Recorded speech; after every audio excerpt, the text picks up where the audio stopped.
Good evening, everyone. I would like to call to order the special Common Council meeting tonight. Today is Monday, November 11th, and the time is 6 p.m. I will ask the clerk to call the roll. Sean McAllister, excused. Dan Stevens, Present. Stephen Knott, Present. Mike Milky, Here. Larry Jurassic, Present. Diane Wolf. She indicated that we might be having difficulty hearing her. Hello, She is online. Oop, there you go, Diane. can you hear me now? Yes, hear thank you. Oh, you. thank Thank you. you, Alder Wolf. We hear you now. And Mayor Kim Smith. Here. Okay. Item number 2 is public input. Now is the time for general public input. If you would like to address the Common Council, please come forward. Begin by stating your name and your address and limit your comments to 3 minutes. Would anybody like to address the council under general public input this evening? Second call for public input. Third and final call for public input this evening. That is now closed, and we will move on to possible consideration and possible action on the following items. Item number 3 is a public hearing on the proposed 2025 executive budget, including the budgets for the general fund, the special revenue funds, debt service funds, enterprise funds, capital project funds, community development authority funds, Gunderson Lutheran Parking Ramp Fund, and the tax increment districts. If anyone would like to speak in favor of this budget, please come forward, begin by stating your name and your address. Anyone wishing to speak in favor? Second call for anyone wishing to speak in favor. Third and final call for anyone wishing to speak in favor of this budget. That portion is closed, and I'll open it up for anyone wishing to speak against the proposed 2025 executive budget. Anyone wishing to speak against? Second call for anyone wishing to speak against the budget. Third and final call for anyone wishing to speak against the proposed budget. Not seeing or hearing anyone, I will declare the public hearing now closed. And we will move on to item 4, recommendations in regard to the 2025 city budget changes. We do have a page in our budget where the proposed changes have been summarized. We'll see if anybody from the council has questions. Please let us know and we'll direct them to the appropriate party.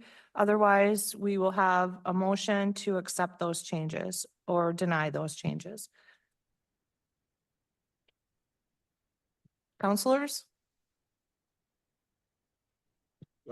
Make a motion that we accept the changes on the budget changes from 2025 on the proposed budget submitted.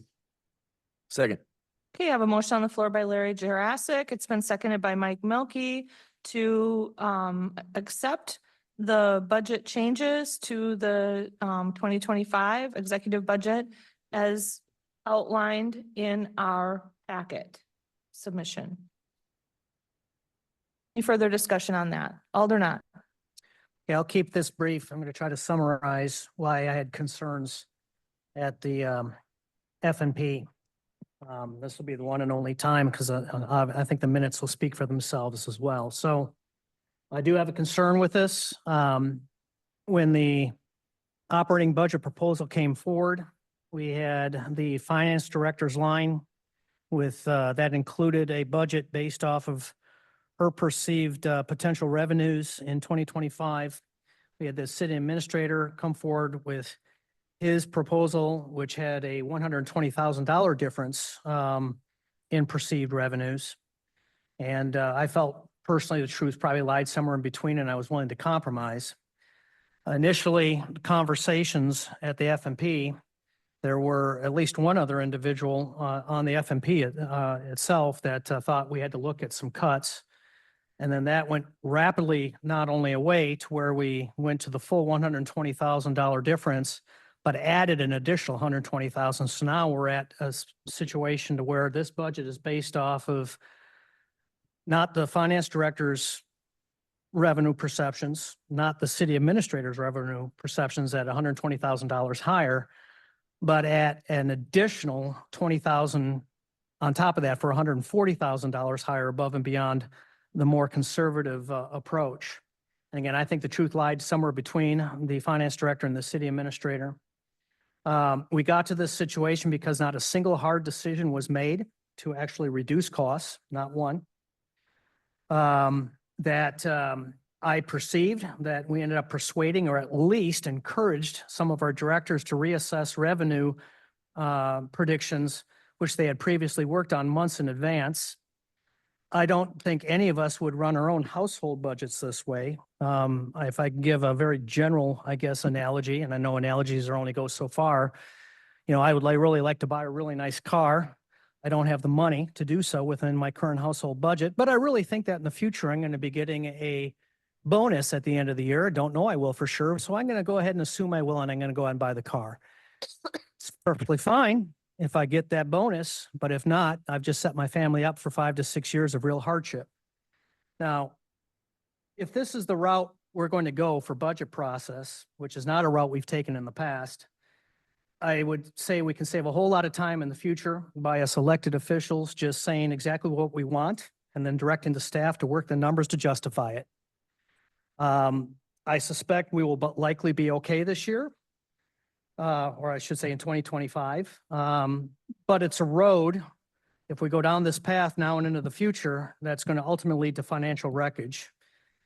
Because I personally perceive that we have circumvented the process, and for the first time, I'm going to be having to vote no on a proposed budget. Okay, thank you, Stephen. Any other comments or questions regarding the 2025 budget changes as presented? Larry Jurassic? Thank you, Chair. The changes that were proposed, if you want to look back in history, they did not get that much of an increase. The increase that we did give was a minimal increase, but it was enough to have the budget be balanced again. I can't see any major problem of looking in the future or anything like that, that this could be a major problem as long as the history behind it supports those changes. So I was supporting this issue. Excuse me. Thank you, Chair. Thank you. Any other input on those we haven't heard from yet? Alder Milky? Thank you, Mayor. I guess just one point I'd like to make is a comment made was that we made no hard decisions. Two of the main directives in this budget were directly affecting our HR department, our police department. We did make tough decisions for them. Are they, appreciative of what we did? I'm not sure, but we wanted to make sure that we kept those positions available to keep their support. When we first looked at this, I think a lot of people up here believe that we are creating a new position or increasing the number of, salary, benefits, et cetera, for these positions. And in reality, we actually were just continuing a position that was, just a part-time kind of expected to be expiring basically this year. So by saying that we didn't make any hard decisions, I think we did make some hard decisions. Also, another comment made during the meeting talked about how we were making, assumptions and budgeting numbers. And in reality, when we're looking at these, and making tough decisions and looking at these numbers, we're looking at historical data. We're not just making up numbers. So I do feel confident in what we've put forth. Thank you for that. Any other alders who haven't spoke yet that would like to comment? Alder Stevens? Just maybe a different way to look at the analogy that was presented. If you were to purchase a vehicle for your family, you might look at what your annual salary is. And let's say that salary is $60,000 a year. If you wanted to go buy a car, would you assume that you would have over the last 3-4 years, if your salary was within $1,000 or $2,000 of $60,000 a year, should you assume that your salary is only $28,000 a year? In many of these cases that we looked at, we have a lot of cushion. And there was, I think Alder Wolf brought up, like, how much cushion do we really need? If we go from the $28,000 a year assumption on our $60,000 a year salary, and then we move it up to $32,000 a year, I don't think that counts as being reckless. I think that we're allowing our staff to operate the city and some of the roles that, from the testimony of staff, we cannot afford to lose some of these positions. And we're cutting ourselves off at the knees on our ability to do so. What's the magic number? You know, if we're at a line item is some of them, like in the swimming pool, I think it was say roughly the historical average was $5,000 a year, and we're assuming $2,500 a year. Why would we leave all of that off the table? We do want to give ourselves room for error because you don't know what's going to happen. You don't know what's going to happen in any given year. It's important to be conservative so we don't set ourselves up for a shortfall, but we don't do that to the point of absurdity. And we have a city to run, and some of these positions either need to be filled, or if we have the ability to do so, or we have the ability to fund some of these things and fund them properly, we should do so. Some of the other hard decisions, I mean, we went through a very painful process over 6 hours on last week. And a lot of it, some people have argued maybe didn't really need to happen, but we had some budgets that were contractually obligated that we were not funding enough for, that we know we're going to have to pay. So, you know, it's our job as counselors through a majority vote to address these fiscal shortfalls and see, on the other hand, where do we have room where we can make an adjustment? And by a majority rule, that's how we're going to approach this. And I do so with a clean conscience. Thank you. Alder Wolf, would you like to make a comment? Thank you, Your Honor. I will have to concur with Alder Stevens' comments. Thank you so very much. Thank you. Okay, everyone has had one chance to give input. Does anybody like to, oh, go ahead, Sabrina. All right, thank you. Thank you, Mayor. Appreciate all of the comments that have come forward.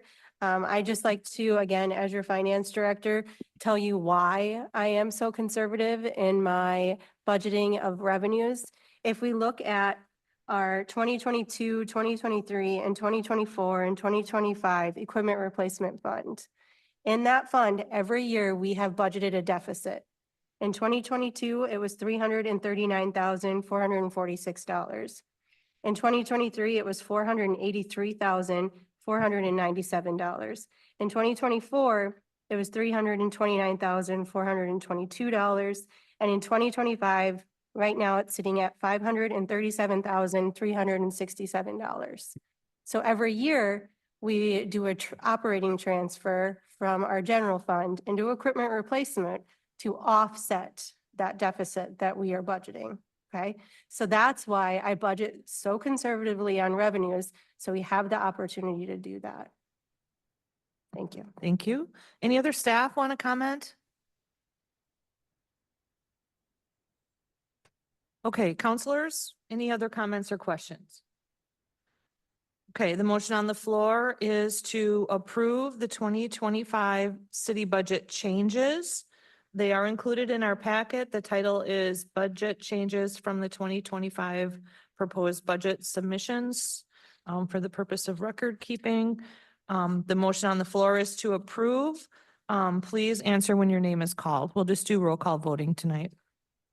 Dan Stevens, Aye. Stephen Knott, Nay. Mike Milky. Aye. Diane Wolf, Aye. Larry Jurassic. Aye. Okay, that motion passes 4-1. Okay, now, because the budget that was posted was the original budget and these are changes, item number 5 allows an opportunity for public input on any of these changes, which the council has just accepted for the 2025 budget. So I'll now ask, and again, regular format, if you do choose to speak, begin by stating your name and address. Is there any public input regarding these changes? Second call for public input on the changes. Third and final call for anyone wishing to give input on the budget changes. Okay, item number 5 is now concluded, and I will go to item 6, recommendation on the 2025 city budget in its entirety. With that being said, I'll turn it over to the council.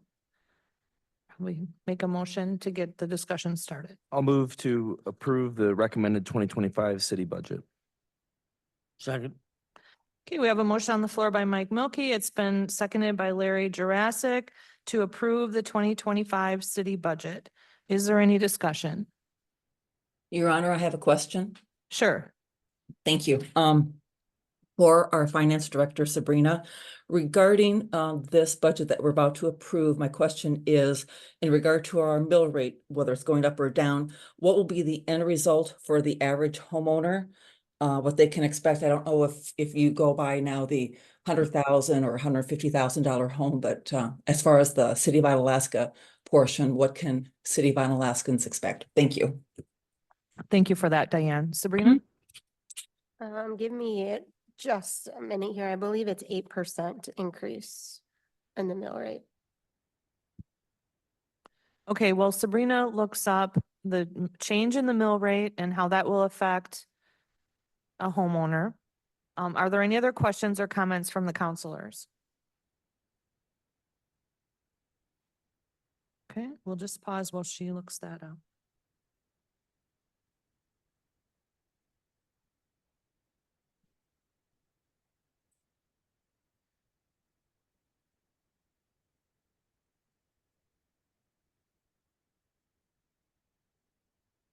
Sorry, 8% is something else, 2.65%. So on $100,000 house, that would be $484.75 just for the city portion of taxes. Not going up that much, but that would be the actual dollar figure at 100,000. How does that compare to last year then? Last year it was $471.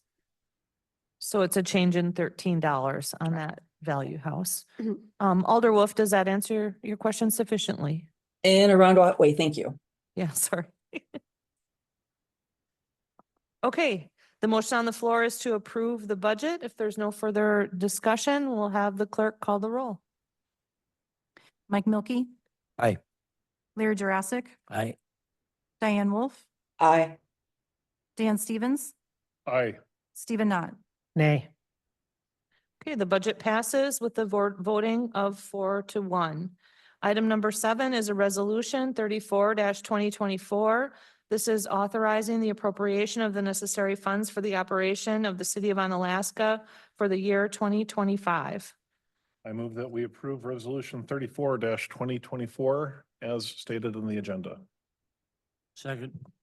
Motion on the floor by Dan Stevens. It's been seconded by Larry Jurassic. Is there any discussion on the resolution? Not seeing or hearing any. I'll add, the motion on the floor is to approve, and I'll ask for a roll call vote.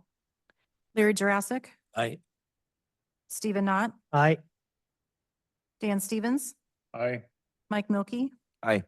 Diane Wolf. Aye. That motion is approved unanimously. And we'll move on to item 8, adjournment. I move that we adjourn. Second. Motion on the floor by Dan Stevens. It's been seconded by Mike Milky to adjourn. All those in favor, please say aye. Aye. Aye. Opposed? Sorry, Diane, I should have paused. We You're are good. adjourned and the time is 6:21.